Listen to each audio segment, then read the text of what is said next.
bagong daway ngayon tayo nakakadwa hindi nanay.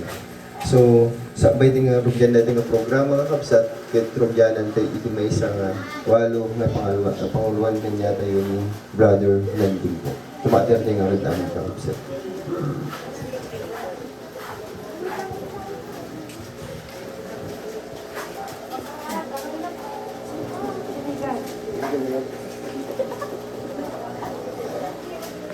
Amen. Praise the Lord. Puri po ating pinakamamalabang Jesus na sa lahat po na ito, ating mga loved ones, at mga kaibigan, sa pamilya po, ating beloved mother, Anita Dumaling Gandesa, sa lahat po ng mga kamag-anakan, sa kapatid po na nandyan na dalawa, ating mga kasama ngayon sa oras nito, at sa pamilya po na ating beloved Tatay Antonio, na una po na pinagpahinga ng ating mahal na Panginoon at salamat po sa lahat na narito dahil po yung nagkasama-sama.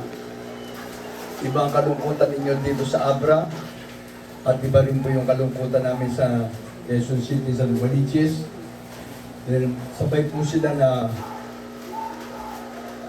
na mahinga. Nagkasabay po ang kanilang araw ng kamatayan, August 10, 2025 at sabay din po ng oras alas 10:30 ng umaga noong Sunday. At ako po narito, nagpapasalamat sa malabay nyo kasama ko po ang buong pamilya, ating beloved nanay Anita Gandesa. At sa lahat po narito. Kaya paglibing ko bukas sa kanya, kami po yung magbabiyahe.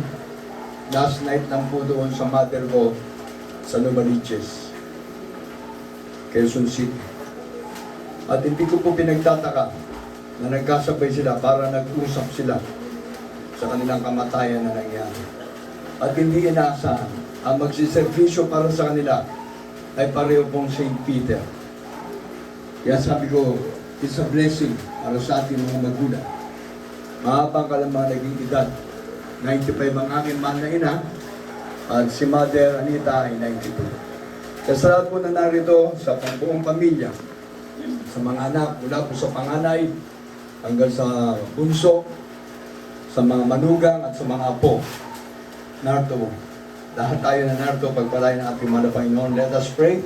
Para tayo aming ganyan po tingin Jesus. O pumapagpala ng Diyos, amang banal, kapahalin tayo ng kamamala ng Jesus. Maraming pong salamat, mga Panginoon. Nagbibigyan mo kami ng pagkakataon na magkasama-sama sa oras nito. Pagkamat kami po may kalungkutan, mahal na Panginoon, pawiin mong aming kalungkutan, palitan mo ng kasiyahan, mahal na Panginoon. Gabay mo at patuloy ang hiningi sa oras na ito. Sa lahat po ng mga bibigyan mo ng pagkakataon na makapagsalita kung sa aming pumapapanood para po sa naging buhay ng aming beloved mother, Anita Dumaling Gandesa. Pagpadayan mong bawat sa mahal na Panginoon. At minsan pa, mahal na Panginoon, lahat po ng mga pupunta pa para mag-isa sa last night ngayon, malabay nun. Ingatan mo sila, gabayan. Kung saan man sila manggagaling mga lugar, gabayan mo sila. Huwag nawang ulan na maging hatlang sa kanilang pagparito, malabay nun. Maging aking mga loved ones, ang aming mga kasama, na manggagaling pa po ng banggal, malabay nun, sa Bakungotan.